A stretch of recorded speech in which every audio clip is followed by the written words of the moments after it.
Train से जा रहे थे तो हमारे बगल में एक महिला बैठी थी, 1 रुपया निकाल कर फेंक दी नदी में। हम कहे रुपया में कुछ लग गया है, फेंक दिए। कैसे बोलते हैं, हम गंगा माई को दिए। कहलिए गंगा कितना लाचारी है जो 1-2 रुपया मांगती है।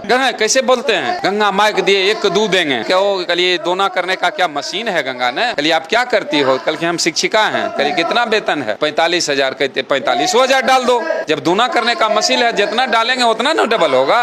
4500 डाल दो, 90 हो जाएगा। कल क्या आपके पति गंगा नहाते हैं कि नहीं? कल के हाँ नहाते हैं। कहलिए डूब लगाने मत देना, अगर डूब लगाएंगे तो 1 पति के बदला 2 पति हो जाएगा, झंझट का घर हो जाएगा। अब हम पर उलझ गई। अरे दोना करने का मशीन है तो जो चीज डालेंगे सब ने डबल होगा सर। तो इतना अंधविश्वास, अगर गंगा नहाने से पाप धुल जाते, देश में इतना जेल जो है किस लिए है? अपराधी को गंगा नहाओ फ्री कर दो, पाप धुल जाएंगे। जेल की क्या जरूरत? डायन में मारने की शक्ति होती तो भारत सरकार इसी को सीमा पर बहाल करती। क्या जरूरत था आधुनिक हथियार और सेना लगाने? उसको करोड़ों महीना देकर सरकार को खर्च नहीं बढ़ता और दुश्मनों को मंत्र से मार गिराता। डायन एक गाली शब्द है, किसी अफसर घर में महिला डायन नहीं होती है। अधिकारी लोगों को कभी भूत नहीं पकड़ता है। जहाँ शिक्षा का अभाव है वहीं डायन है, वहीं ओझा है। गरीब निसहाय है, महिला है, गरीब है, उसी को डायन कहा जाता है। अमीर घर की महिला के डायन नहीं कहा। आज तक हम नहीं देखे हैं कोई अफसर को भूत पकड़ते हुए या ओझा भगत कहीं नहीं देखे हैं। मैट्रिक पास हो, दूसरा तीसरा पास ओझा भगत बनता है। स्वर्गीय बन गए, जीवित में ही स्वर्गीय हो गए, आप मरने के बाद होता है। अरे जीते जी तो हमको अछूत कहता है। जीते जी हमारे साथ में पंगत में बैठ कर नहीं खाता है पाखंड, और मरने के बाद हमको स्वर्ग भेजेगा। जिंदे में स्वर्ग नरक सब यहाँ है, मरने के बाद कहीं कुछ नहीं है। हम स्वर्गीय लिखते हैं, हमारे पिताजी मर गए, कहे नहीं इनको स्वर्ग भेजने की जरूरत नहीं है। आदि से आज तक जो मरा है सब स्वर्ग में गया है, वहाँ तिल रखने का जगह नहीं होगा। हमारे पिताजी मध्यम वर्ग के हैं, वहाँ उनको चैन से रहने नहीं देगा। इसलिए पिताजी को हम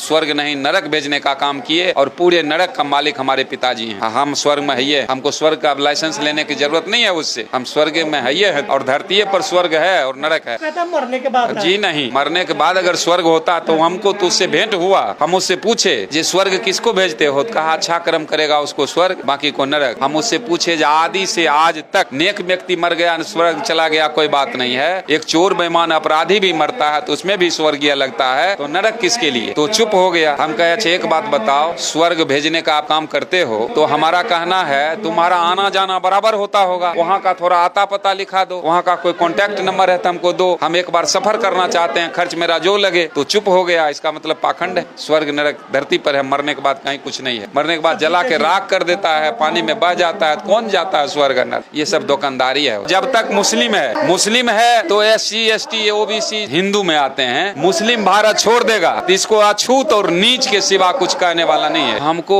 हिंदू